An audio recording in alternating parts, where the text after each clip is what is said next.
SUMIF 함수입니다. 저 2007 버전 이후에 SUMIF 말고 SUMIFs 뒤에 S자 붙는 거예요. 요 SUMIFs 함수가 지원이 됩니다. 아주 편리해요. SUMIFs. S 하나 붙는 건 SUMIFs뿐만이 아니고 COUNTIFs, AVERAGEIFs 조건이 있을 때, 조건도 두 가지 이상 이렇게 있을 때 SUMIF 함수는 세 개입니다. 인수가 첫 번째 인수 레인지, 그러니까 찾을 범위입니다. B7에서 B15 여기서부터 여기까지입니다. 그 다음에 크라이테리아는 조건, 무엇을 찾을 것인가. 주윤발을 찾겠다. 22 여기죠. 여기 어디에 범위를 더할 것인가. 썸이니까 주윤발에 해당하는 C7에서 C15 여기입니다. 여기 영역의 값을 합계를 구하겠다. 함수의 속성을 이해하셔야 됩니다. 이런 성질이 있구나. 주윤발 셋이 있죠. 빨간색으로 표시했습니다. 그 주윤발에 해당하는 거 75, 85, 65 요 세 개입니다.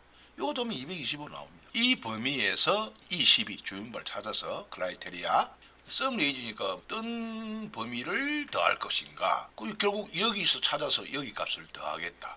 이런 얘기입니다.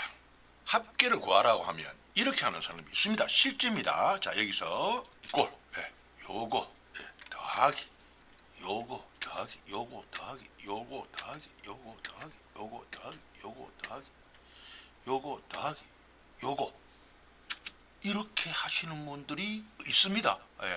여기도 있을 겁니다. 아마 그냥 썸. 범위만 지정해 주면 돼요. 썸은 이 인수가 하나입니다.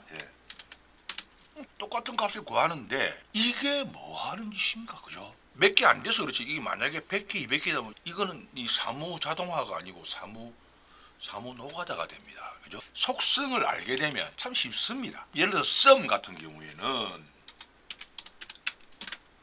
인수가 딱 하나입니다. 범위만 지정해 주면 돼요. 아까 VLOOKUP이나 SUMIF나 이런 건 3개, 4개 이렇게 되는 수가 있습니다. 인수가 이거는 지금 3개잖아요. 하나도 없는 경우도 있습니다. 인수가 필요 없는 경우도 있어요. 나우 치고 괄로 이 인수 없습니다. 엔터. 바로 지금 날짜와 시간이 나옵니다. 이렇게. 인수 하나도 없어요. 2007 버전 이상에서 지원하는 함수 SUMIFs. 한마디로 말씀드리면 SUMIF는 찾을 값 조건 1개인데 SUMIFs는 조건이 2개 이상입니다. 그러니까 이제 이 SUMIFs는 인수는 5개지만 6개, 7개가 될 수도 있습니다. 끝까지 하게 되면 좀 깊이 들어가지니까 다음 시간에 다루도록 하고